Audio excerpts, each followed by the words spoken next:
방금 소개받은 국제수지팀의 이종용 과장입니다.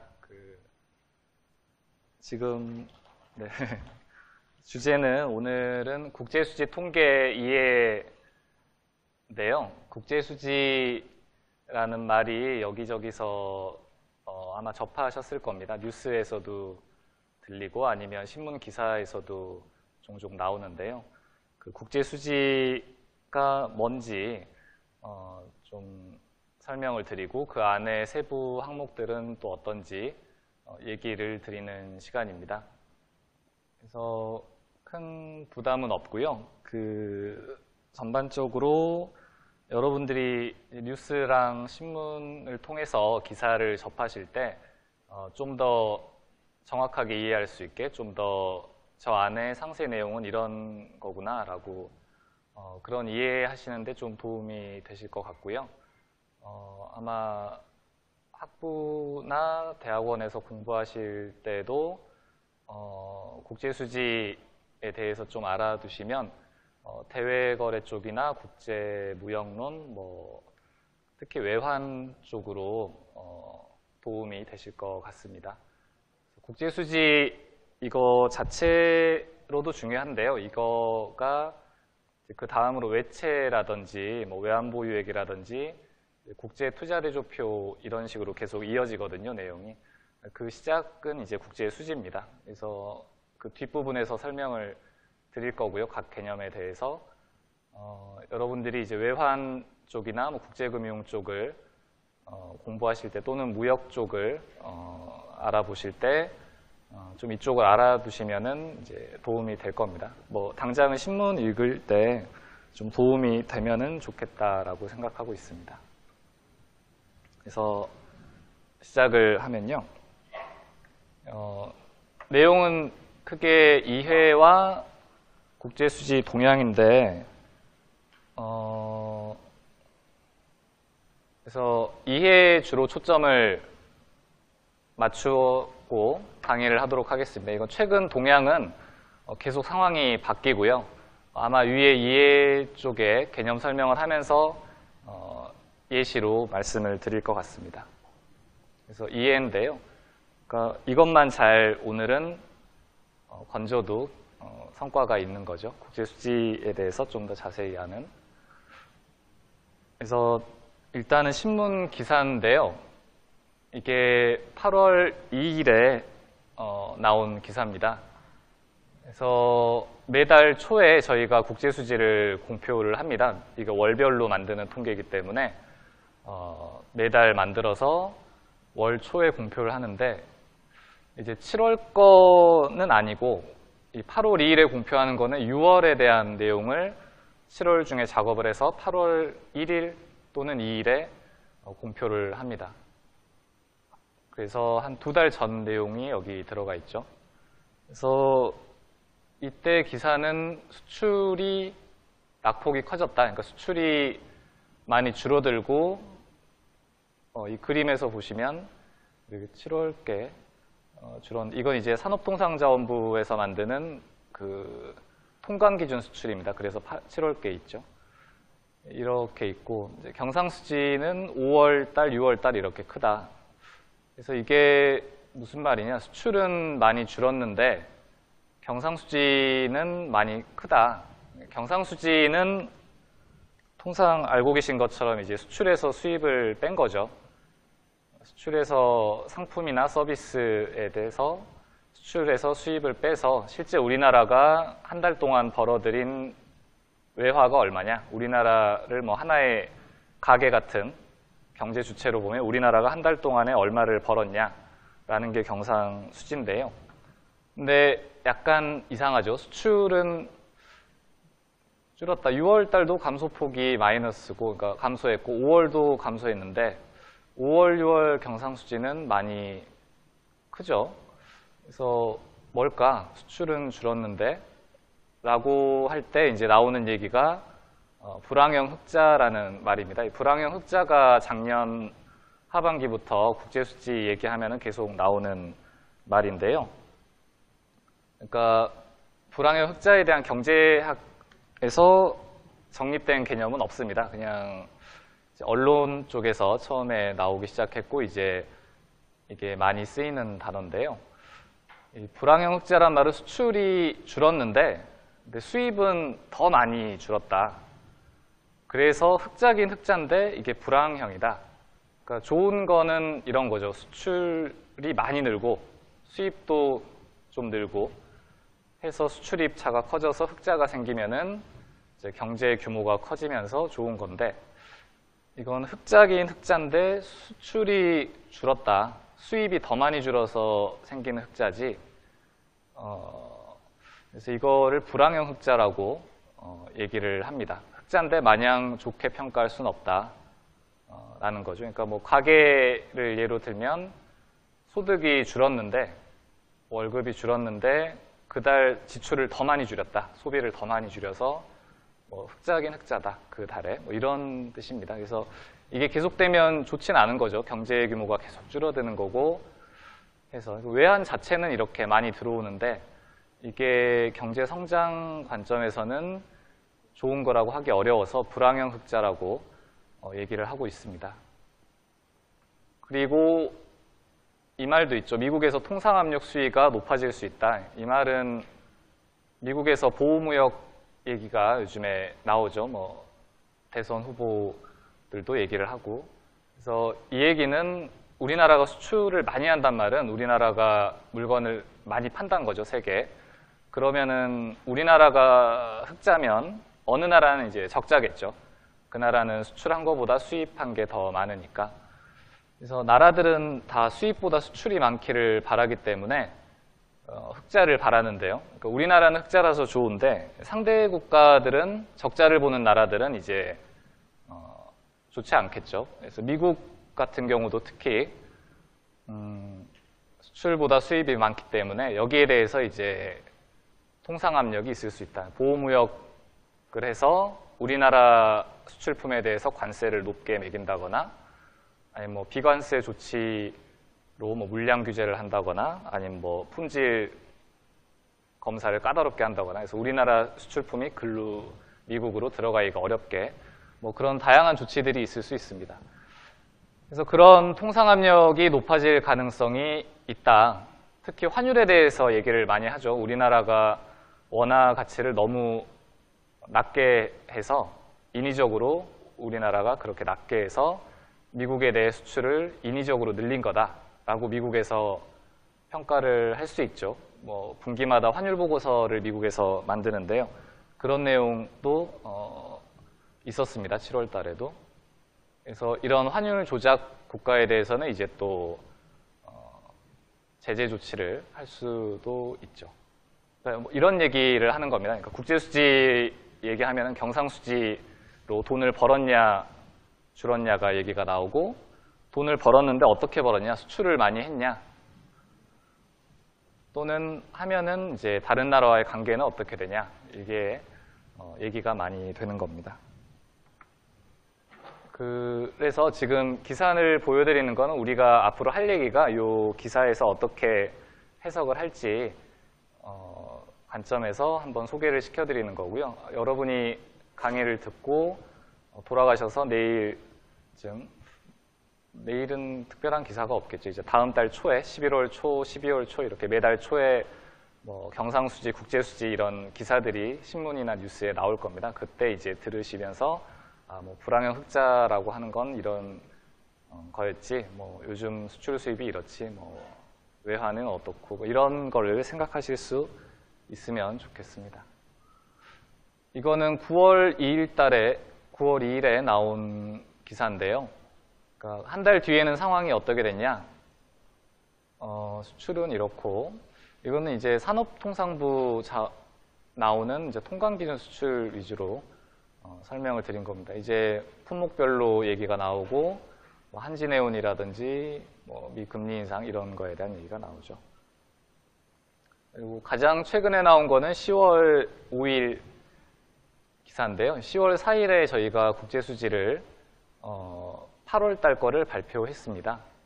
그래서 거기에 대한 내용인데 이제 논조가 바뀌죠. 그 앞에 달에서는 흑자인데 이게 수출 수입이 줄어서 생기는 불황형 흑자다. 라고 해서 좋은데 약간 뭔가 기분이 상쾌하지 않은 뭐 이런 논조였는데 지금은 약간 우려스럽게 보는 거죠.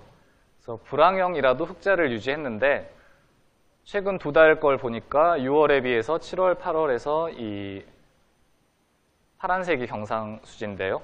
이게 많이 줄었다. 6월 달엔 120억이 우리나라로 들어왔는데 우리나라가 벌어들인 외화가 120억이었는데 7월엔 87억, 8월에는 55억밖에 못 벌었다. 그러니까 이 격차가 줄어들고 이러다 나중에 적자까지 가는 거 아니냐 뭐 이런 우려도 있을 수 있고요. 그래서 이 흑자 자체가 줄어드는 게 지금은 또 걱정이 되는 거죠. 그래서 불황형 흑자도 안 되고 그냥 흑자가 줄어드는 거 아니냐 얘기가 있습니다. 근데 또 같은 기사인데요. 그러니까 같은 2016년 8월 국제수지를 다룬 기사인데 여기는 약간 다르게 썼죠. 경상흑자가 2달째 줄긴 했는데 이유를 보니까 수입이 늘었더라. 그래서 앞에까지는 수출도 줄지만 수입이 워낙 많이 줄어서 경상흑자였는데 이번에 경상흑자가 줄어든 거는 수입이 늘었더라. 그러니까 수입이 23개월 만에 증가로 돌아섰다. 이거를 이제 특징으로 잡고 있는 거죠. 그래서 경상흑자가 줄어드는 것도 문제이긴 한데 수입 규모가 한 23개월 동안 계속 감소하다가 이제 플러스로 돌아서면은 이제 우리나라에서 소비를 더 많이 하고 투자를 좀 더 한다는 거죠. 이때는 특히 투자재 위주로, 자본재 위주로 수입이 많이 늘었기 때문에 기업들이 뭐 반도체를 만들거나 디스플레이를 만들기 위해서 그 제조용 장비들을 많이 수입을 했다. 그래서 수입이 늘었다. 라는 뭐 그런 긍정적인 측면도 있었습니다. 그래서 이런 식으로 경상수지 또는 국제수지에 대한 설명이 기사들이 계속 나옵니다. 그래서 이런 기사들이고요. 그래서 지금부터는 그 개념에 대해서 설명을 드릴게요.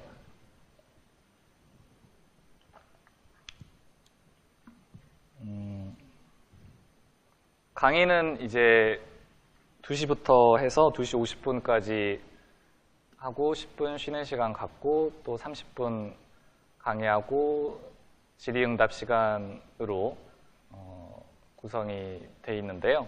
근데 중간중간 보시다가 궁금한 점 있으면 손 들고 얘기해 주십시오. 뭐 내용이 많아서 제가 약간 빠르게 넘어가면은 뭐 이 부분에 대해 좀 더 설명해 달라 이렇게 얘기해 주실 수 있고요. 아니면 뭐 현안에 대해서 질문해 주실 수도 있고요. 네. 크게 구애받지 마시고 질문하시면 됩니다.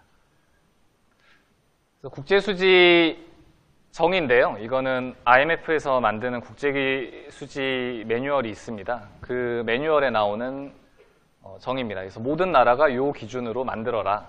나라마다 서로 기준이 다르면은 어느 나라는 흑자라고 나오는데 어느 나라는 뭐 다르게 나오고 그래서 기준이 다르면 서로 다른 얘기를 하고 또는 통계를 이렇게 뭐 과대 계상하거나 뭐 이렇게 조작하거나 그럴 위험도 없지 않아 있기 때문에 모두 같은 기준에 의해서 만들도록 IMF에서 만들었고요. 그래서 우리나라도 1950년대부터 이거에 따라서 만들고 있습니다. 그래서 정의는 이 문장인데요. 일정 기간 동안 거주자, 비거주자 간의 모든 경제적 거래를 분류해서 기록한다. 이 문장인데 요 하나하나가 빨간 글씨로 써 있는 이 하나하나가 의미가 있습니다. 그래서 각 단어의 의미가 정확히 뭔지를 다음 장부터 설명을 드리겠습니다. 그리고 국제투자대조표라고 있는데요. IIP라고 이름이 길어서 IIP라고 얘기를 많이 하는데 이게 최근에 매우 중요해지고 있는 통계죠. 이게 원래 없던 통계인데 한 10년 전부터 그리고 5년 전 국제기준 IMF 매뉴얼에 본격적으로 얘를 다루고 있고요. 그래서 요즘에는 이게 중요해지고 있습니다. 이거에 대해서는 뒤에 설명을 다시 드리겠습니다. 그래서 크게 국제수지표와 국제투자대조표 두 개가 있습니다. 예전에 국제수지표 하나였는데 지금 국제수지표, 그다음 국제투자대조표 두 개가 양대 외환 통계로 있죠. 그래서 연역을 잠깐 보면 57년부터 편제를 시작했고요. 반기로 하다가 분기로 하다가 이때 78년부터는 매달 편제를 하고 있습니다. 그리고 국제 기준, 이 BPM이라는 게 말씀드린 IMF에서 만드는 국제 기준인데요. 이게 버전이 이제 바뀝니다. 경제 상황이 바뀌면서 이제 국제 거래도 많아지고 금융 상품도 다양해지고 뭐 수출입도 다양한 형태로 이루어질 수 있기 때문에 이런 걸 반영해서 한 번씩 버전을 바꿉니다, 내용을. 그래서 BPM5는 5번째 버전이고 2년 전에 14년에 이행한 거는 BPM6라는 제6판을 이행을 완료했습니다. 그래서 이때 완료해서 과거 시계열들도 다 이 BPM6 기준으로 만들어서 발표를 하고 있습니다. 그래서 앞에 정의에 있는 단어들을 설명드리면요. 일정 기간 동안이라고 돼 있는데 일정 기간 동안이 뭐냐? 여기서 중요한 단어는 동안입니다. 동안. 그러니까 어느 한 시점에서 기록한 잔액이 아니라 기간 중에 발생한 거래를 집계한 플로우다. 그러니까 무슨 말이냐면 여러분들의 우리의 이제 예금, 개인별로 다 은행 예금을 두는데요. 한 달 동안 입출금 내역이 있죠. 한 달 동안 뭐 대출을 받을 수도 있고, 뭐 예금을 맡길 수도 있고, 뭐 주식을 살 수도 있고, 여러 거래가 있는데 그 한 달 동안에 일어난 입출금 거래를 잡겠다. 그게 국제수지고요. 그 반면에 잔액은 그 월말 잔액입니다. 여러분 예금에 현재 그래서 얼마 있는데 한 달 동안 이런 거래가 있었다. 그래서 월말에 얼마 있는데 그게 중요하죠. 현재 자산이 얼마냐, 갖고 있는 재산이 얼마냐 할 때 이 잔액을 얘기하는 거죠. 그래서 앞에 말씀드린 IIP 국제투자대조표는 이 잔액입니다. 잔액. 그러니까 지금까지는 기간 중에 일어난 거래에만 초점을 맞췄는데 IIP는 그래서 너 상황이 어떤데 지금 연말 너가 갖고 있는 자산 부채가 어떠냐. 뭐 어떻게 보면 그게 중요할 수도 있죠. 그래서 지금 갖고 있는 외환이 얼만데 라는 거에 대한 내용입니다. 그래서 잔액을 다루는 게 IIP이고요. 국제수지는 그 한 달 또는 1년 동안에 일어난 거래를 잡는 플로우 통계입니다. 우리나라는 월별로 만들고 있고요. 근데 다 월별로 하는 건 아닙니다. 일본, 독일, 프랑스 정도는 월별로 하고 분기로도 많이 합니다. 영국, 미국, 캐나다, 싱가포르. 그러니까 이런 나라들은 매달 발표하지 않고 분기 끝나고 나서 발표를 하는 거죠. 지금 저희가 GDP도 그렇게 발표하고 있죠. 분기로만 통계를 만들어서 공표를 하고 있습니다. 이게 기초자료가 충분하지 않거나 아니면 뭐 그렇게 작업하기가 어렵거나 필요성이 낮거나 하면은 이를 분기로 하기도 합니다. 우리나라는 이 나라들처럼 월별로 매달 하죠. 우리나라는 외환이 워낙 중요한 나라라서요. 대외 수출입이 워낙 중요한 나라고 외환이 들어오냐 나가냐, 외채랑 외환보유액이 어떻게 되냐, 외환보유액이 충분하냐, 외채가 많냐 적냐 뭐 이런 게 매우 이슈가 되는 중요한 항목이기 때문에 우리나라는 일찌감치 월별로 하고 있습니다.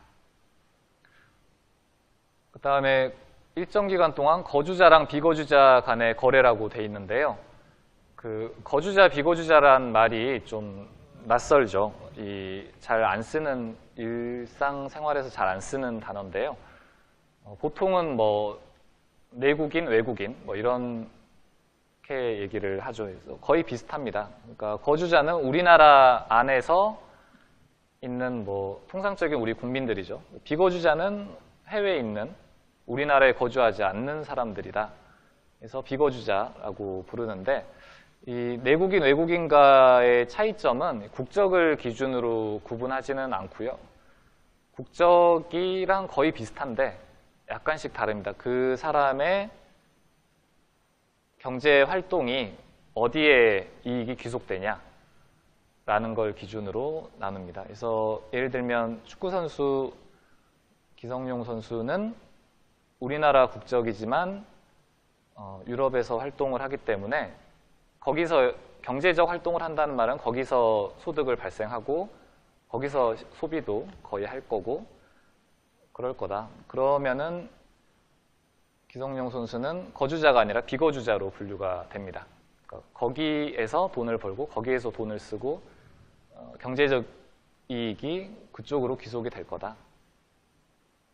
미군은 약간 예외적인데요. 우리나라에 있으니까 우리나라에 거주하니까 우리나라 거주자로 봐야 되지 않냐 하는데 이 미군은 또 대부분의 생활이 그 군 영역을 벗어나지 않기 때문에 그리고 발생하는 수입도 미국에서 미국 정부에서 월급을 받고 또 미국에 있는 가족들에게 귀속이 되기 때문에 비거주자, 우리나라에 거주하고 있지만 비거주자입니다. 뭐 이런 식으로 좀 다양하죠. 그래서 기본적으로는 그 주체가 어디에 거주하냐, 이건 사람뿐만 아니라 기업들도 마찬가지입니다. 예를 들면 뭐 삼성전자에 중국 법인이 있다 하면은 그 회사는 중국에 법인 등록을 하고 중국에 세금을 내고 하는 중국 회사인 거죠. 그래서 국제수지 기준으로는 우리나라 거주자가 아니라 비거주자에 해당이 됩니다. 또 뭐 외국계 은행의 국내 지점, 뭐 골드만삭스의 서울 지점은 서울에 위치하고 있고 거기서 발생하는 경제적 가치도 한국에 있다. 그래서 거주자로 분류가 됩니다. 그래서 실제 그 경제활동을 어디서 하냐로 나누고 있습니다. 그다음에 모든 경제적 거래란 말은 모든 교환 거래, 가치끼리 교환을 하거나 아니면 대가 없이 이전하는 이전 거래를 포함한다. 경제적 거래란 말은 경제적이란 말은 이제 가치를 측정할 수 있다는 말이죠. 뭐 가치를 측정하기 어려운 거를 주는 거는 포착이 안 되고 그러니까 화폐화하고 가격이 있어야 합니다. 가격이 있는 것들을 측정하겠다. 그다음에 체계적으로 분류 정리하겠다는 거는 이제 어디에 해당하는지 상품인지 서비스인지 금융인지 이런 분류들을 해서 복식 보기로 기록을 합니다. 그래서 이것도 아까 말씀드린 건데요. IMF에서 만든 국제수지 매뉴얼은 지금 6판에 따라서 만들고 있고요. 이게 굉장히 두꺼운 책입니다. 그래서 이렇게 생겼는데요. 이 IMF 홈페이지 들어가시면 다 다운받으실 수 있는데 다운받으실 일은 없겠죠.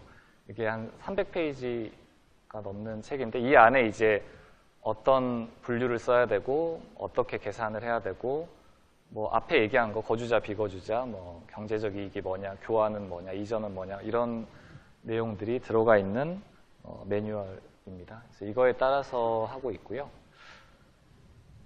최근 BPM6로 바뀐 내용은 최근의 경제적 활동을 반영하는 거죠. 그래서 최근에는 뭐가 이슈냐면 해외 생산이 확대되는 게 이슈입니다. 그러니까 무슨 말씀이냐면 통상적인 수출이라 하면 우리나라에서 물건을 만들어서 그 물건이 우리나라 국경을 통과해서 그쪽으로 가는 해외로 가는 게 수출인데요. 해외 생산이란 말은 그 물건이 우리나라에서 생산되지 않고 해외에서 생산이 돼서 바로 수출이 되는 경우입니다. 그러니까 예를 들면 뭐 삼성전자가 베트남 법인이 있죠. 그래서 베트남 법인에서 스마트폰을 만든다. 뭐 그런 경우도 있을 수 있고 아니면 뭐 LG 디스플레이나 그런 회사에서 중국 법인에서 생산을 한다. 그 다음에 중국 법인에서 물건을 만든 다음에 미국으로 보낸다. 그럼 이제 그 물건은 우리나라 국경을 한 번도 넘어간 적이 없습니다. 우리나라 국경을 한 번도 들어왔다 나갔다 한 적이 없는데 중국에서 미국으로 가더라도 그 물건을 갖고 있는 거는 우리나라 삼성전자가 갖고 있다가 미국의 누구에게 팔았다 하면은 소유권이 우리나라 소유권에서 미국의 누군가의 소유권으로 넘어간 거라서 그거는 수출에 포함을 해야 된다라는 게 해외 생산 확대 얘기입니다. 아마 뒤에서 더 자세히 얘기가 나올 겁니다. 금융상품 혁신은 이제 뭐 파생 거래라든지 뭐 신종 자본증권이라든지 뭐 다양한 상품들이 나오면서 이런 것들을 담은 거고요. 이제 국제 수지뿐만 아니라 뭐 GDP 같은 국민 계정 통계, 그다음에 통화금융 통계 등이랑도 이제 기준을 더 일치시킨 겁니다. 그래서 BPM6가 워낙 내용이 많이 바뀌고 이걸 바꾸면은 우리나라 기존 통계 기존에 발표했던 것도 다 시계열을 바꿔야 되기 때문에 한 번에 이행을 못했고요. 2010년 12월에 1단계 이행을 해서 이 두 가지를 먼저 반영하고 2014년 3월에 나머지를 반영해서 결과적으로 두 단계에 거쳐서 반영을 했습니다.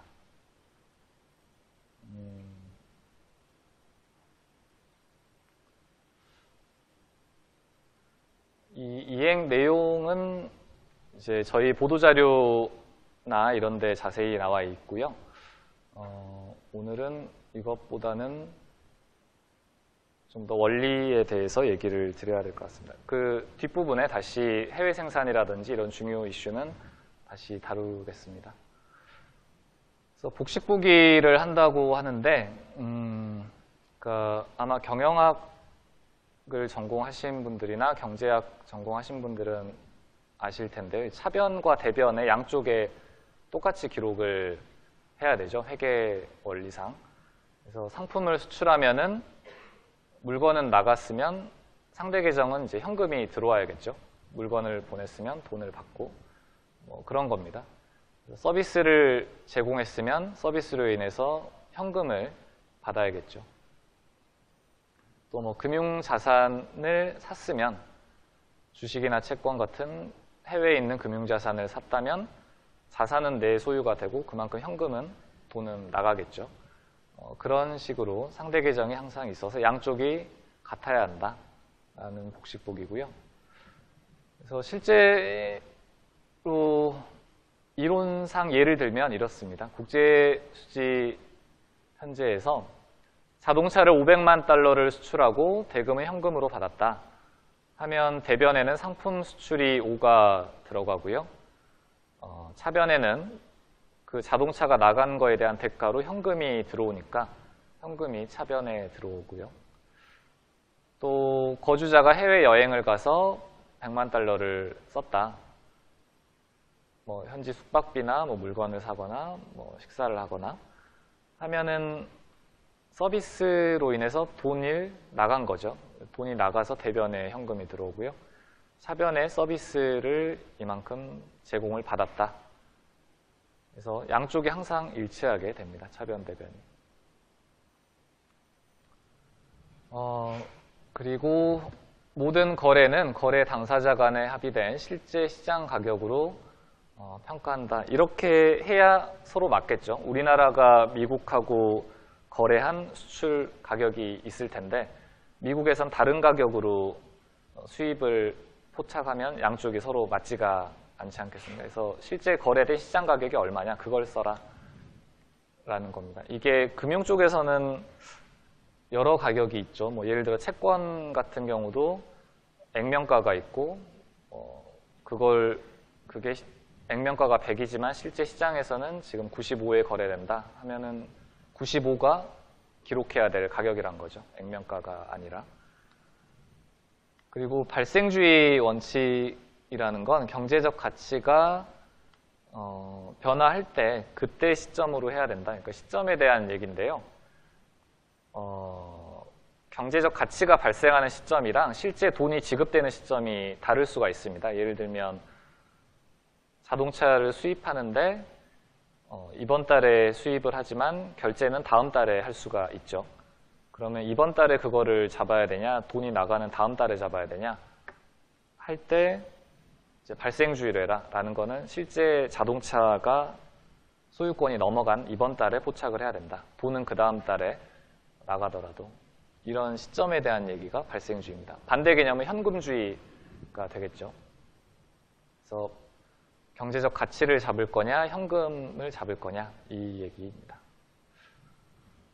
그다음에 계산 단위는 거래 통화가 다양하겠죠. 뭐 일본이랑 거래하면은 엔화도 많을 거고 유럽이랑 거래하면 유로화도 많을 텐데요. 어떤 거든지 하나의 통화로 환산을 해서 공표를 해야 합니다. 우리나라는 달러 거래가 많으니까 달러화를 기준으로 작성하고 국제 수지표도 달러 단위로 나가고 있습니다. 그다음에 거래에 의한 변동분만 반영한다. 이 말도 좀 생각해야 되는데요. 그러니까 거래에 의한 변동이 있고 비거래 요인에 의한 변동이 있습니다. 그러니까 거래는 뭐냐면 실제 우리가 예금 거래를 할 때 이번에 뭐 월급을 받아서 예금에 얼마를 예치하고 또 어디 신용카드를 써서 예금에서 빠져나가고 이런 게 거래죠. 또 뭐 주식을 사서 주식이 생기고 주식을 팔아서 주식이 줄어들고 이런 게 거래고, 비거래 요인은 경제적 주체는 아무 행위도 하지 않았는데 그 자체가 스스로 변하는 겁니다. 제일 대표적인 게 가격 변화죠. 그러니까 사놓은 주식이 100만 원어치가 있었는데 나는 아무것도 안 했지만 그게 주가가 많이 올라서 120이 됐다. 그럼 100에서 120으로 20이 늘었지 않습니까? 그 20이 늘어난 거를 뭐라고 얘기할 거냐 할 때 비거래 요인이라고 얘기를 합니다.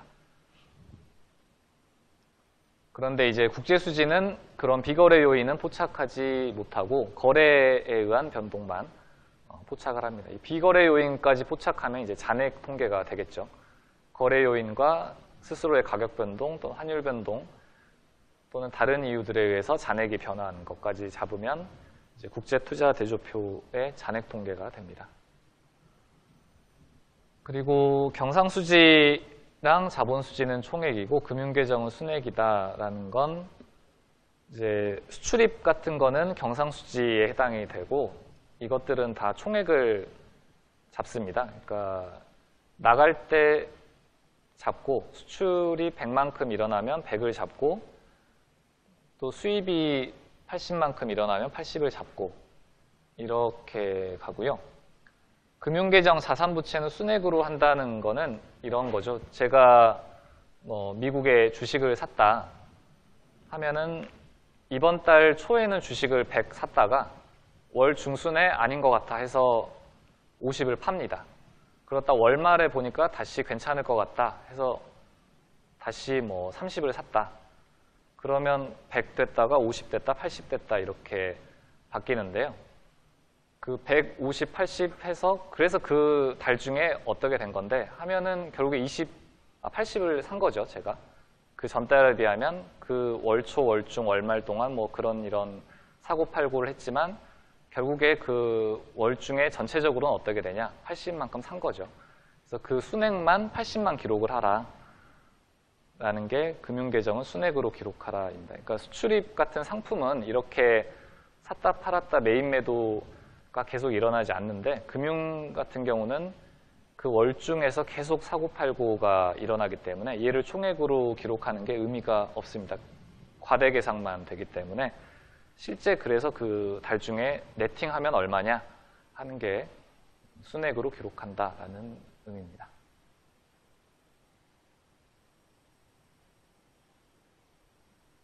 네. 그 국제 투자 대조표인데요. 그래서 앞에까지 말씀드린 게 그 국제 수지를 정의하는 단어들 의미를 쓴 거고요. 이것까지 쓴 거는 그 비슷한 통계가 많고 헷갈리는 게 많기 때문에 이 긴 설명을 드렸는데요. 아마 조금씩 다릅니다. 그 산업통상자원부에서 발표하는 수출입 통계랑 다르고 국제투자대조표랑 다르고 또 다른 뭐 외환부의 외채 같은 거랑도 약간씩 다릅니다. 뭐 그거를 위해서 그 정의를 길게 설명을 드렸고요. 최근 중요하다고 말씀드린 국제투자대조표를 설명드리면 아까 잠깐 설명드린 것처럼 특정 시점 기준으로 거주자의 비거주자에 대한 자산부채 잔액을 기록을 한 겁니다. 그러니까 아까 말씀드린 어떤 분기 말 또는 연말 시점에 실제 들고 있는 자산부채가 얼마냐, 그 잔액을 얘기하는 거죠. 그래서 국제투자대조표는 잔액표고 국제수지는 거래표다 이렇게 하고요. 요즘에는 잔액이 중요하죠. 특히 금융 쪽에서는 잔액이 중요합니다. 그 표를 보시면 이게 국제수지표가 이렇게 세로 항목으로 돼 있는 건데요. 경상수지가 있고 그 밑에 뭐 상품 수출입, 서비스, 거래, 뭐 본원소득 거래, 이건 뭐 임금이라든지 투자소득 같은 거고요. 자본 수지가 있고요.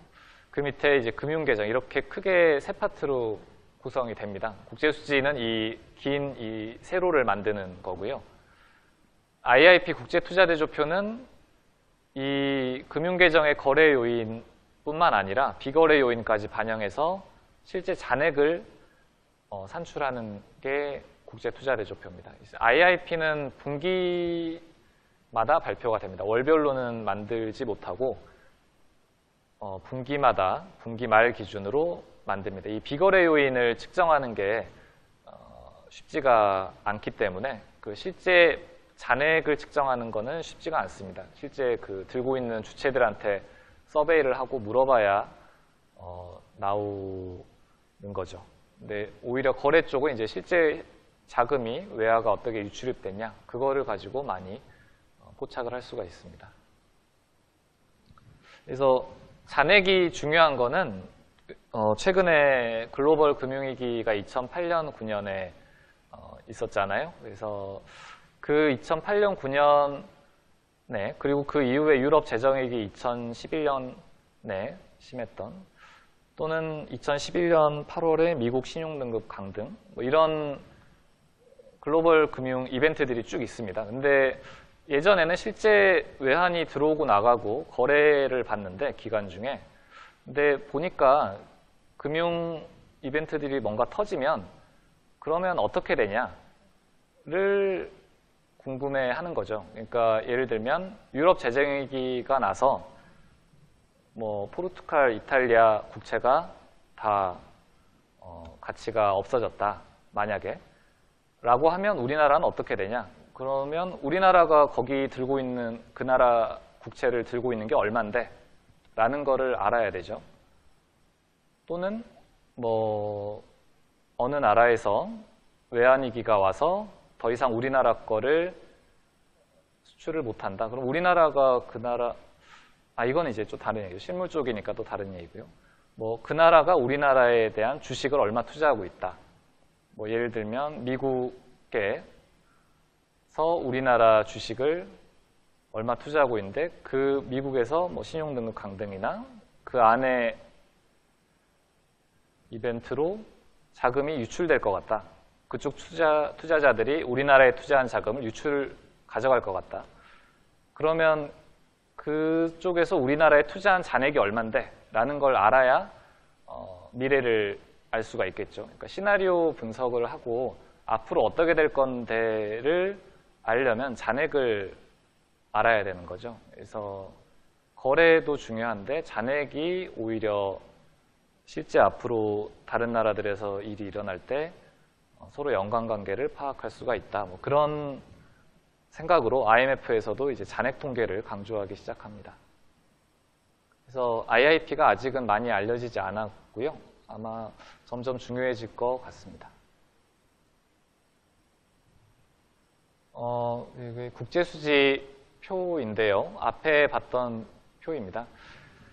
그래서 국제수지는 경상과 금융으로 크게 나뉩니다. 경상은 이제 실물거래고요. 실물거래라 하면 어떤 상품의 수출입이라든지 서비스 거래라든지 서비스는 이제 무형의 가치죠. 그래서 뭐 여행을 가서 돈을 쓴다거나 아니면 뭐 운송, 우리나라 해운업체가 외국에 수출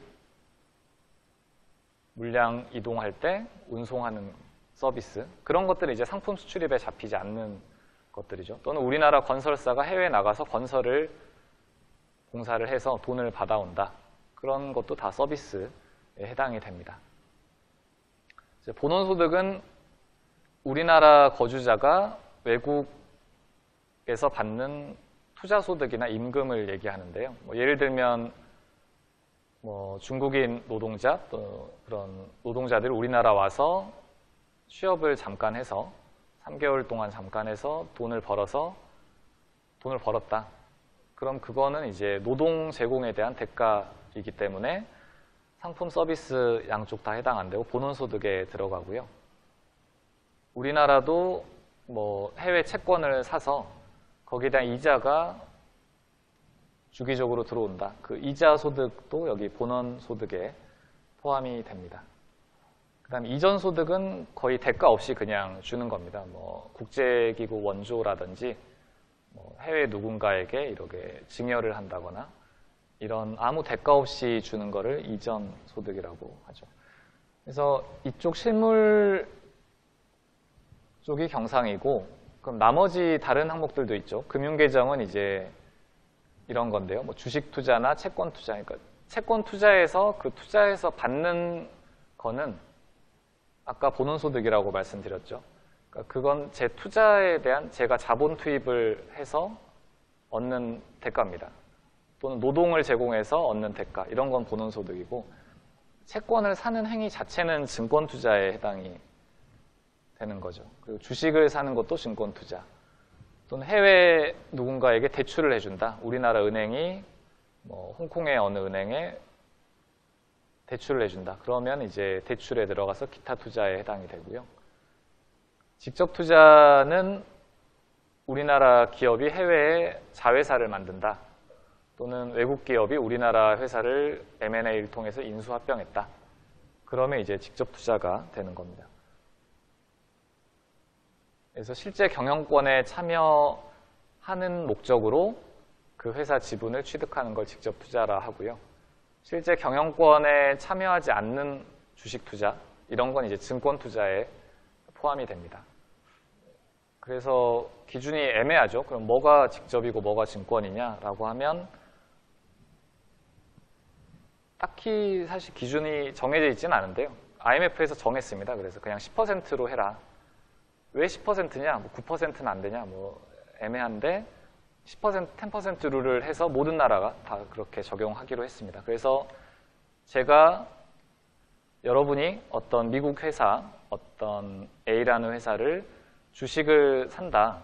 그 지분의 9%까지만 샀다. 그럼 여러분은 주식 투자를 한 거죠. 증권 투자를 한 거고, 만약에 10%를 샀다라고 하면 여러분은 직접 투자를 한 겁니다. 그 회사 경영권에 참여를 하는 거죠. 그래서 그 회사의 경영에 어떤 영향력을 발휘할 수 있냐 없냐, 그 회사 내 의사결정에 영향력을 발휘할 수 있으면 직접 투자고, 그렇지 않은 투자라면 주식 투자로 들어갑니다. 이제 그 안에서 또 세부적인 조건들은 다양하게 있습니다. 임원을 파견한다거나 특정 계약을 한다거나.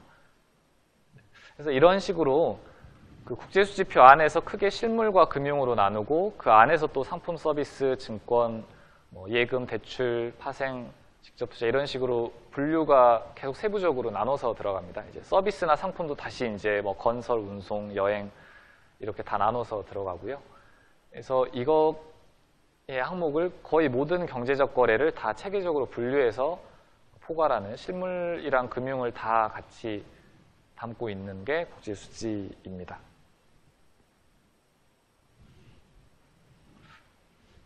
그래서 경상수지 쪽을 보면요. 그래서 이 중에서 뭐가 제일 중요하냐? 국제수지 항목이 이렇게 많은데 뭐가 제일 중요하냐? 라고 하면 경상수지입니다. 경상수지가 중요하고, 왜 경상수지가 중요하냐면 예를 들면 이런 거죠. 우리 여러분들이 이제 어느 직장에 가서 또는 자영업을 해서 어떤 노동을 제공해서 돈 투자를 해서 이렇게 돈을 버는데, 우리한테 중요한 거는 매달 그래서 얼마를 버냐가 중요하죠. 월급이라던가 자영업 소득이라던가 그런 게 중요한 거고요. 금융계정은 투자를 한 겁니다. 얻은 소득으로 뭐 주식을 투자한다거나 뭐 예금을 한다거나 또는 이제 집을 사기 위해서 주택담보대출을 받았다거나 이런 것들이죠. 그래서 그것도 중요한데 금융계정도 중요한데 이 사람의 경제생활을 이루는 가장 근간이 되는 거는 경상수지죠. 그러니까 월급이 중요한 거죠. 자영업이 중요한 거고. 그러니까 실제 경제활동을 통해서 얻는 소득이 중요하다고 보는 거고요. 금융계정은 이제 그 다음 문제다. 그 다음에 이거를 어떻게 운용할지, 자산을 어떻게 운용할지, 뭐 차입을 할지 뭐 이런 얘기이기 때문에 우리나라 입장에서도 똑같습니다. 경상에서 돈이 들어오면 그 다음에 이제 금융에서 이걸 외환보유액으로 가져갈지 해외 증권 투자로 갈지 이렇게 얘기가 되고요. 만약에 경상에서 흑자가 나오면 적자가 나오면 경상에서 돈을 벌지 못하고 돈이 빠져나가면 금융계정 쪽에서 메꿔줘야 되죠. 그러니까 그 다음은 이제 어려운 문제죠. 금융계정에서 외화가 들어와야 되는데 어떻게 외화가 들어오냐. 외국인이 우리나라에 투자를 해줘야 들어오는 거죠. 근데 외국인이 우리나라에 투자를 별로 안 하겠다. 실물이 안 좋으니까 라고 하면 이제 전에 IMF 외환위기와 같은 사태가 일어날 수 있는 거죠. 그래서 경제를 돌리는 건 경상수지를 중요하게 보고요. 우리나라는 서비스 산업보다 특히 상품 제조업 이쪽으로 주력 산업들이 있기 때문에 상품 수지가 가장 중요하게 봅니다. 그래서 신문기사를 보거나 하시면 항상 중요하게 다루는 건 수출 수입 얘기입니다. 수출 수입은 여기 상품 수지를 얘기하는 거죠. 그러니까 나머지 항목들도 이렇게 많지만 보통은 수출 수입을 얘기를 합니다. 이 상품 수지를 얘기하고 그 다음에 이제 서비스라든지 다른 그런 걸 다뤄서 경상 수지를 얘기하고 이제 더 넓게 보면 금융까지 근데 뭐 외국인이 우리나라에 증권 투자를 얼마 했다. 또 우리나라가 해외 증권 투자를 얼마 했다. 이런 식의 금융 얘기가 나옵니다. 그래서 신문 기사를 보시면 거의 제목이 경상수지 아니면 수출입으로 돼 있을 겁니다. 왜냐하면 이게 중요하니까. 이게 우리나라가 외환을 가져오는 주요 채널이기 때문에 이 부분을 강조하고 있습니다. 그래서 지금까지 이제 정의랑 개괄적으로 어떻게 체계가 돼 있는지를 설명드렸고요. 이 다음부터는 각 세부 항목에 대해서 얘기를 드리고 마지막에 최근 동향을 잠깐 얘기 드리려고 합니다. 원래 강의 내용은 많이 그러니까 분량을 많이 준비했는데요. 앞에 개념 설명이랑 큰 틀에서 얘기를 드리다 보니까 시간이 많이 갔습니다. 그래서 여러분들이 어떤 걸 궁금해 하실지 모르겠지만 아마 기사라든지 여러분들이 실제 생활하실 때 접하는 국제수지를 좀 더 잘 이해할 수 있고 또는 학생분들은 이제 실제 학교에서 공부할 때 나오는 개념들에 대해서 잘 알 수 있으면 될 것 같고요. 그래서 큰 개념을 얘기 드리고 체계까지 설명드렸고 예시는 중간중간에 얘기를 하고 있고요. 이 뒤에부터는 각 항목에 대해서 세부적인 내용입니다. 그래서 관심이 있으신 분들은 이 뒤에 내용들을 직접 보실 수가 있고요. 이 뒤에 항목들은 일부 중요한 최근에 이슈가 되는 것들만 위주로 몇 가지 설명을 드려야 할 것 같습니다. 그래서 뒤에는 약간 빠르게 진행하도록 하겠습니다. 그래서 지금부터 이 왼쪽부터 쭉 볼 건데요. 상품 수지 서비스 본원 이전 금융계정 이렇게 쭉 갈 건데 중요한 항목들로 설명을 드리죠. 상품 수지는 FOB 조건으로 한다. 인데요.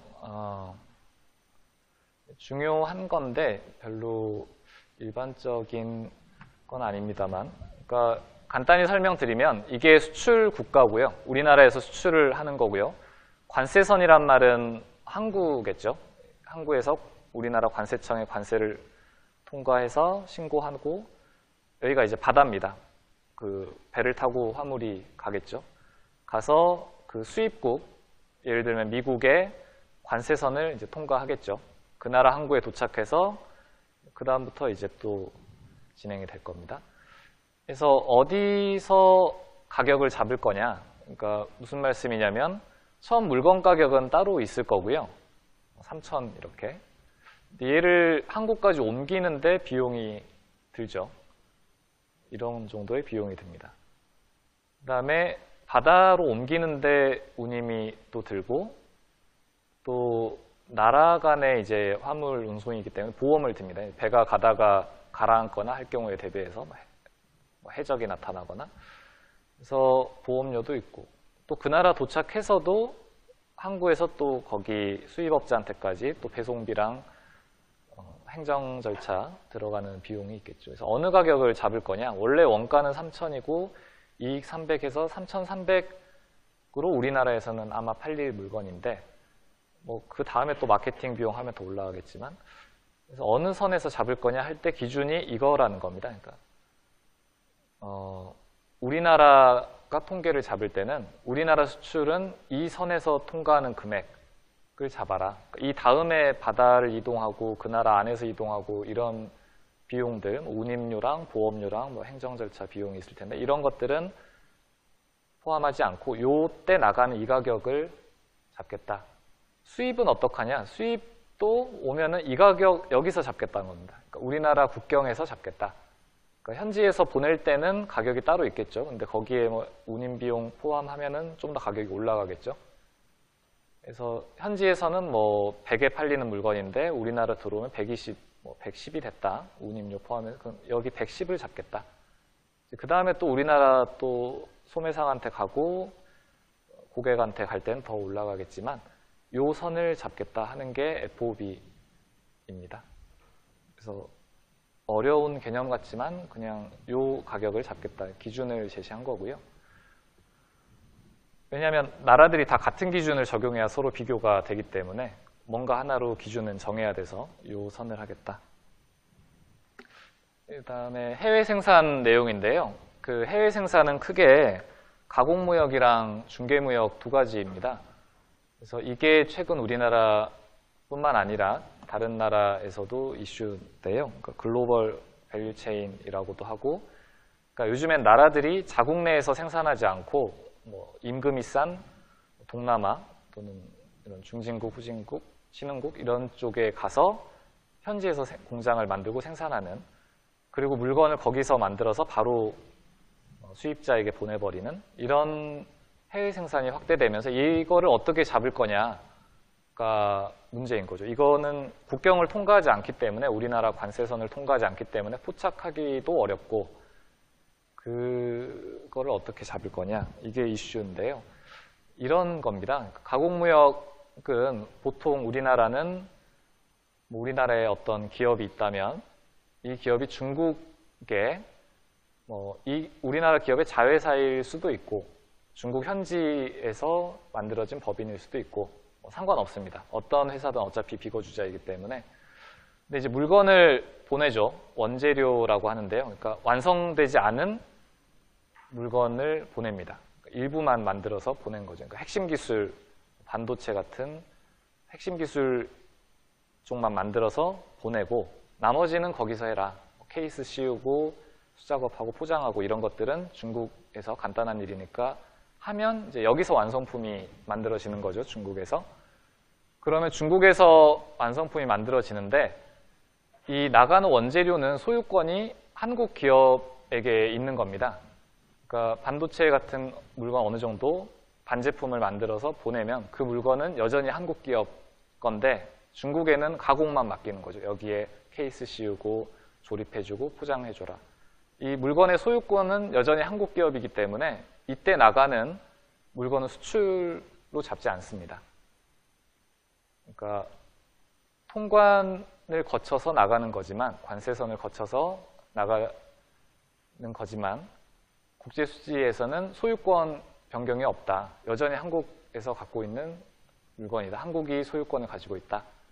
해서 수출로 잡지 않습니다. 이게 아까 산업통상자원부에서 만드는 통관 수출입이랑 크게 다른 점이죠. 거기는 이게 수출로 잡히는데 국경만 이동하면 다 수출입입니다.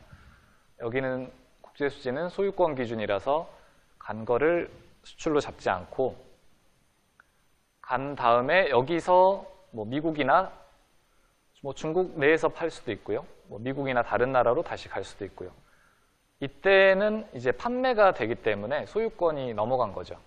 이 전까지는 한국 기업이 소유권을 갖고 있었는데 이때 이제 소비자한테 또는 수입업자한테 소유권이 넘어가기 때문에 이때 나가는 건 수출이다. 그러니까 이거 A는 수출로 보지 않고 C를 수출로 보겠다는 게 국제수지고요. 통관 수출은 A만 잡고 C는 알 수 없으니까 안 잡는 거죠. 그래서 이거를 잡는 게 이제 해외 생산을 잡겠다라는 겁니다. 반대인 경우도 이제 반대는 아니고 이제 중국에서 다른 나라인데 제가 중국 기업에 가공을 맡겼는데 물건을 다 한국에서 가야 되냐? 그렇진 않죠. 중국 안에서 자체적으로 조달해서 할 수도 있죠. 근데 여전히 계약 당사자는 제가 되겠죠. 그러니까 무슨 말이냐면 어떤 제품을 만드는데 고무가 필요하다. 뭔가를 만들기 위해서. 고무는 제가 말레이시아에 누구와 계약을 해서 가지고 중국으로 보냅니다. 그러니까 그 고무는 또 나무나 고무는 한 번도 한국에 들어오지 않고 말레이시아에서 중국으로 바로 가는 거죠. 근데 그 고무를 산 주체는 한국에 있는 기업인 겁니다. 그러면 이거는 수입으로 잡겠다.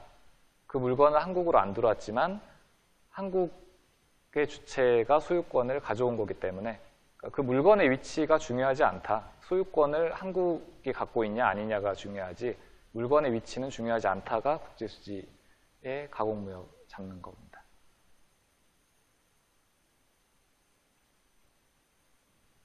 그리고 중국에서 이제 완성품이 만들어져서 완제품을 다시 한국으로 들여오겠다. 그럴 수도 있죠. 뭐 가공은 중국 기업에 맡겼지만 판매는 우리나라 사람들에게 팔겠다 하고 물건을 갖고 오면은 이거는 통관에서는 수입으로 잡을까요? 안 잡을까요? 수입으로 잡겠죠. 국경을 넘었으니까. 근데 국제수지에서는 잡지 않겠죠. 왜냐하면 중국에 있든 한국에 있든 여전히 한국 주체가 갖고 있는 물건이기 때문에 물건 위치만 이동을 시킨 겁니다. 그래서 이렇게 물건의 위치가 아니라 소유권을 한국이 들고 있다가 변동이 됐냐 안 됐냐 다른 주체에게 해외에 넘어갔냐 안 넘어갔냐를 두고 국제수지를 만드는 거죠. 다른 형태의 해외 생산은 중개무역이 있습니다. 그 앞에 가공무역이라고 한 거는 중국 기업에게 가공을 맡겼다. 해외 기업에 가공을 맡겼다. 우리나라에서 가공이 되지 않고 중국에서 가공이 돼서 해외에서 가공이 돼서 바로 수출입이 일어난다. 라는 거고요. 중개무역은 우리나라 기업이 어떤 해외에 있는 기업에게 물건을 사서 수입이죠. 물건을 사서 그대로 중국이든 다른 나라든 다른 나라에 파는 겁니다. 그러니까 이게 뭐지? 라고 생각하실 수 있는데요. 그 예전에 보면 그 무역회사들이죠. 뭐 종합상사라고 하는 뭐 대우인터내셔널이나 뭐 삼성물산 뭐 이런 데도 있고요. 이런 중개회사들, 그러니까 상사라고 하죠. 종합상사. 이런 업체들이 하는 일이 이런 거죠. 그러니까 서로 간에 여기엔 팔 물건이 있고 여기에는 살 주체가 있는데 둘을 이어주는 게 이제 중개업자가 하는 일이죠. 그래서 여기서 사서 여기로 팔아준다. 이런 겁니다. 그래서 아마 그 드라마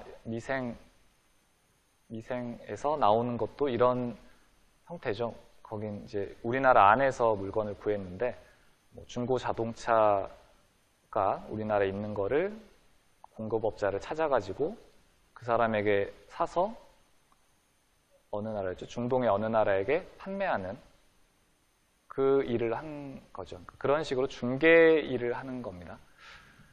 근데 이거는 이제 해외에서 만들어진 물건을 해외로 파는 건데 우리나라 기업이 한번 샀다가 다시 파는 형태입니다. 그래서 물건을 샀으니까 얘는 수입으로 잡고 물건을 팔았으니까 얘는 수출로 잡겠다.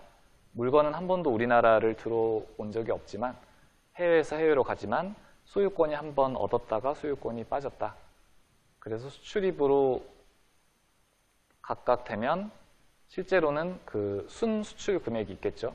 100에 사서 120에 팔았다면 20만큼 마진이 있지 않습니까? 그 마진 20을 우리나라 중개 무역의 수출로 잡겠다라는 게 중개 무역 형태입니다. 그래서 이런 두 가지 형태가 있고요. 뒤에 쪽은 이제 비교하는 내용들인데 말씀드린 것들이고 이건 이제 세부적으로 어떻게 통계랑 다른 건지고요. 그래서 상품 쪽은 이제 수출입이고 그 다음은 서비스 수지인데 서비스는 이제 그 밑에 이렇게 다시 세분류가 됩니다. 상품은 산업별로 세분류가 안 되는데요. 서비스 수지는 산업별로 세분류를 이렇게 해서 발표를 합니다. 그래서 각 항목별로 우리나라가 돈을 버는 흑자 항목이 있고 돈이 빠져나가는 적자 항목들이 있죠. 그러니까 가공 서비스는 아까 우리나라가 중국의 업체에게 어떤 물건의 가공을 맡길 때 우리나라는 가공비를 줘야 되죠. 그 서비스에 대해서 대가를 중국 기업에 주는 겁니다. 반대로 우리나라가 수탁 가공을 할 수도 있죠. 다른 나라가 우리나라에게 가공을 맡겨서 우리나라 안에 있는 공장이 가공을 해서 했다 하면 거기에 대한 대가를 받겠죠. 가공 서비스는 적자죠, 우리나라는. 왜냐하면 중국이나 동남아 이런 업체들에게 가공료를 많이 지급을 하고 있습니다. 임가공료를. 운송은 흑자일까요, 적자일까요? 그 운송은 계속 흑자였는데 그러니까 우리나라 업체들, 항공사랑 해운사들이 버는 외환과 우리나라가 외국의 항공사, 해운사에게 지급하는 외환 둘 중에 뭐가 많냐라는 건데요. 계속 흑자였는데 올해부터는 적자입니다. 그러니까 운송으로 예전에 돈을 벌었는데 지금은 돈이 빠져나가고 있다는 거죠. 운송 쪽에서. 왜냐하면 잘 아시다시피 해운업 쪽이 요즘에 어렵기 때문에 예전에 해운업에서 많은 운임을 받았는데 지금은 그렇지 않습니다. 여행은 흑자일까요, 적자일까요? 네? 그냥 한번 생각해 보십시오. 여행은 적자입니다. 여행은 매우 큰 적자입니다. 전체 서비스 적자 중에 여행이 거의 방향성을 좌우하는데요.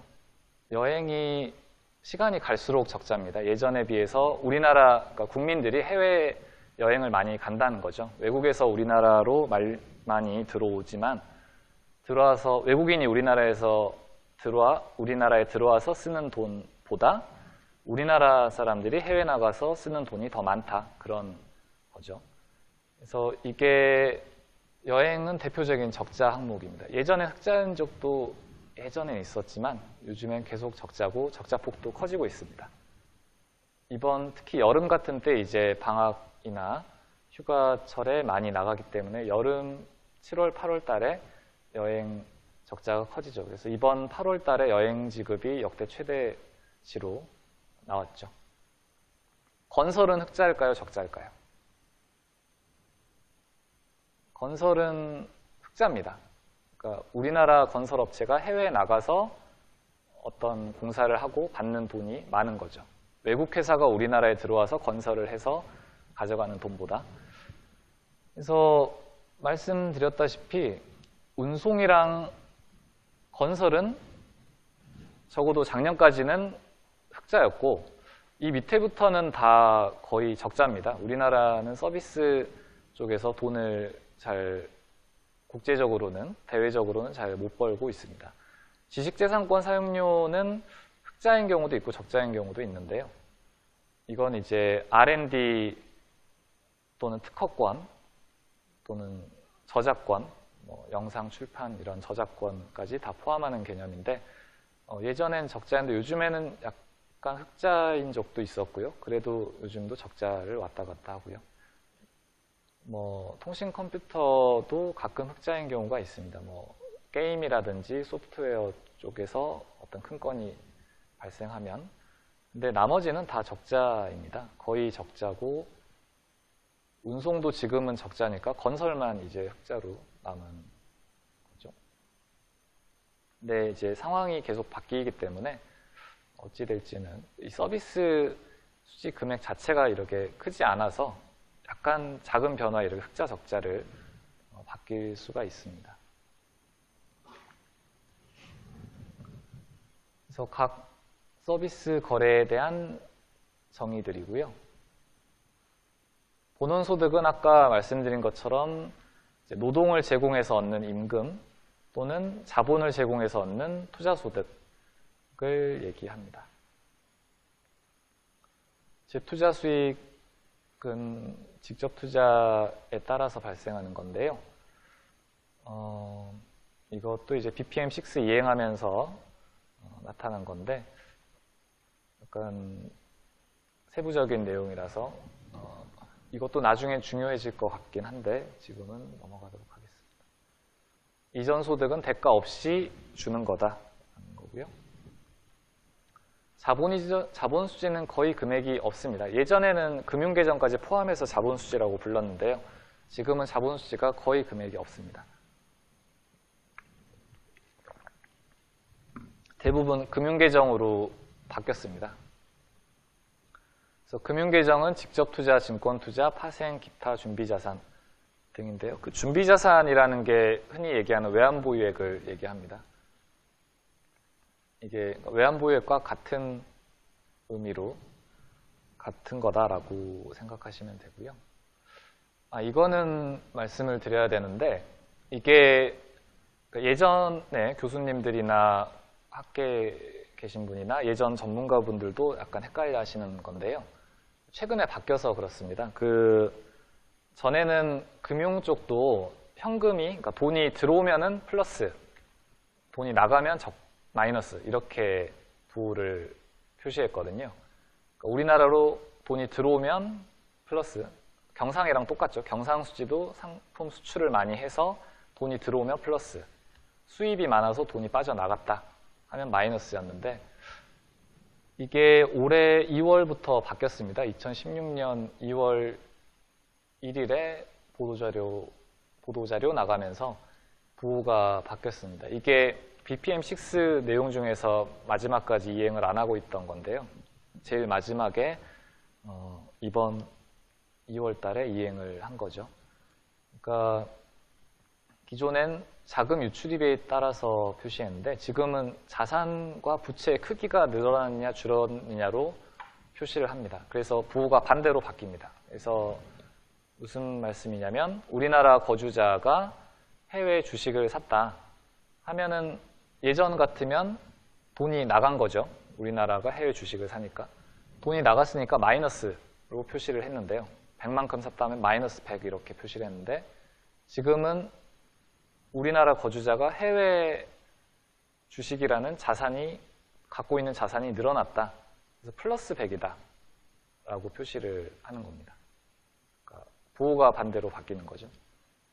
부채도 마찬가지인데요. 외국인이 우리나라에 투자를 했다.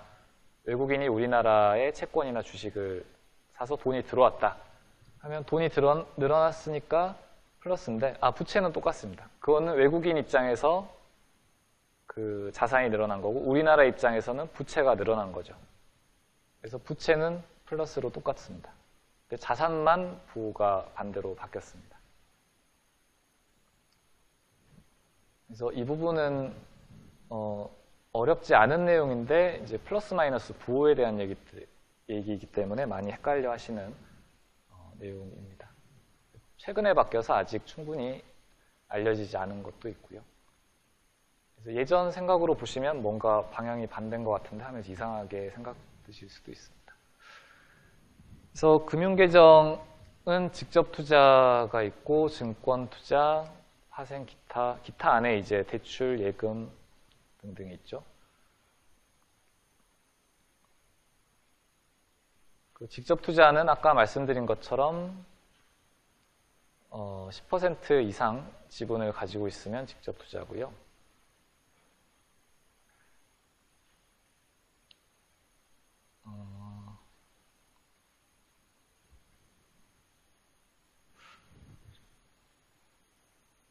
네, 이쪽은 나중에 보시면 될 것 같습니다. 포괄적 직접 투자라는 말은, 그러니까 아까는 이런 거였죠. 원래는 A가 B에 대해서 지분을 10% 이상 갖고 있으면 둘의 직접 투자였는데, B가 또 C에 대해서 지분을 10% 갖고 있다. 그러니까 우리나라 뭐 예를 들면 삼성전자가 미국 법인의 지분을 10% 이상 갖고 있는데, 그 미국 법인이 멕시코 법인의 또 지분을 20% 갖고 있다 하면 A랑 C, 한국 회사와 멕시코 회사 간의 관계가 뭐냐? 간접적 직접 투자다. 그러니까 직접 투자의 범위를 넓게 보면 포괄적 직접 투자에 해당된다라는 의미입니다. 동료 기업도 비슷한 거죠. A가 우리나라 삼성전자가 미국에 100% 지분 투자해서 만들고, 우리나라 삼성전자가 중국에도 80% 투자해서 만들었다.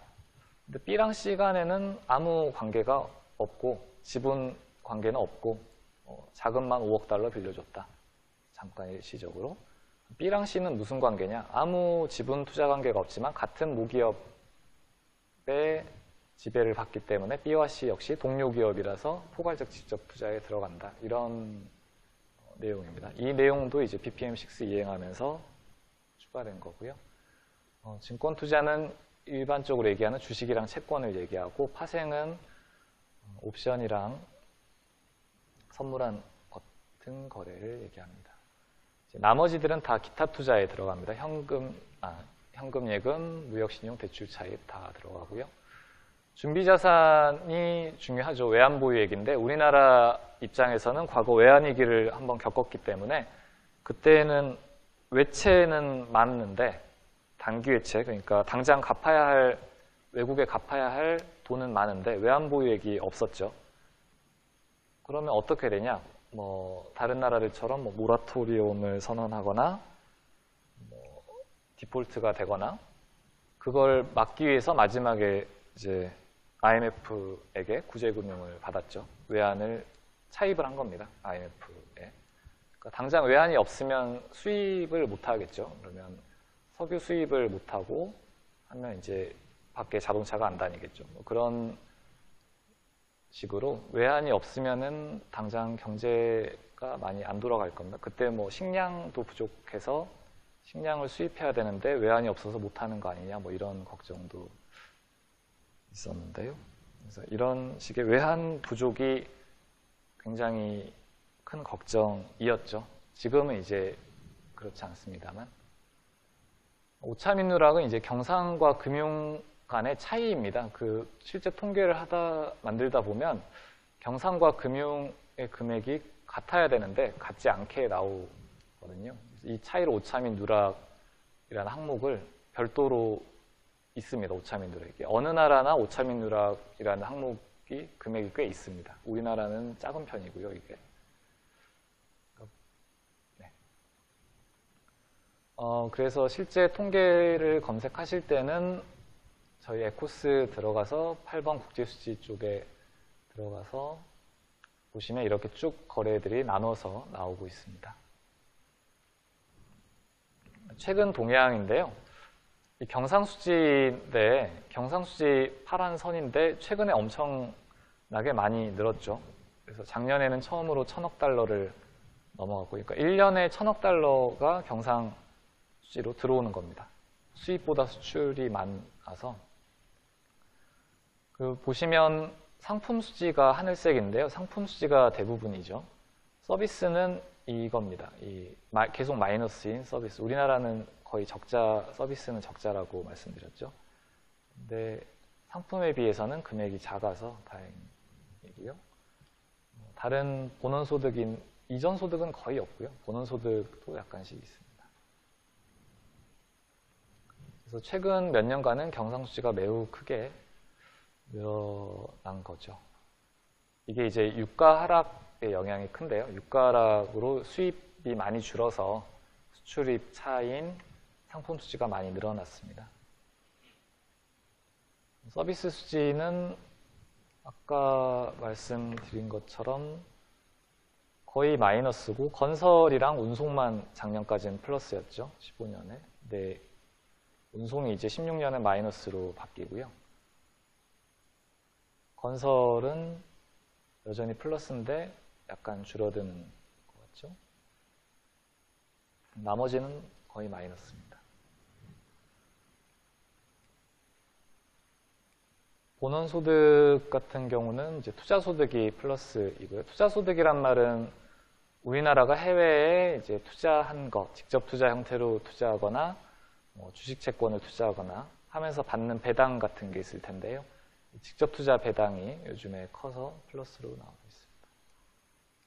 금융계정 쪽에서는 이제 그 연도에 실제 일어난 직접 투자, 증권 투자, 파생 기타인데 각 자산 부채별로 나눠져 있죠. 자산은 우리나라가 해외에 투자한 거고 부채는 외국인이 우리나라에 투자한 겁니다. 그래서 직접 투자도 2007년 이때 이후로 많이 늘었고요. 이때 이제 해외 생산 확대하면서 해외의 생산 법인들을 많이 만들었고 삼성전자나 현대자동차나 또 뭐 자원개발 사업도 하면서 많이 늘어난 것도 있고요. 직접 투자 부채는 이제 외국인이 우리나라에 직접 투자하는 건데 많이 늘진 않고 오히려 요즘에는 좀 줄어드는 것처럼 보이죠. 그 해외 증권 투자, 우리나라가 해외에 증권 투자한 거는 2007년에 그 당시 그 적립식 펀드 위주로 해외 주식 투자를 많이 했었는데 금융위기 때 많이 이제 매도를 했죠. 그러다가 최근 들어 다시 투자가 늘어나고 있습니다. 외국인이 우리나라에 투자하는 것도 금융위기 전까지는 이랬다가 금융위기 때 다 회수를 했죠. 외국인들이. 다시 회복되다가 요즘엔 다시 또 줄어드는 걸로 보입니다. 대출이랑 차입도 이렇게 나오고요. 네, 그렇습니다. 그래서 내용은 국제수지의 개념을 이번 기회에 들으시면 나중에 이제 여러분들이 생활하시면서 들게 되는 내용, 뭐 수출입이라든지 경상수지라든지 뭐 증권투자 이런 얘기를 하실 때, 얘기를 보실 때 여러분들이 좀 더 쉽게 이해할 수 있는 기회가 되었으면 좋겠습니다. 긴 시간 잘 들어주셔서 감사합니다.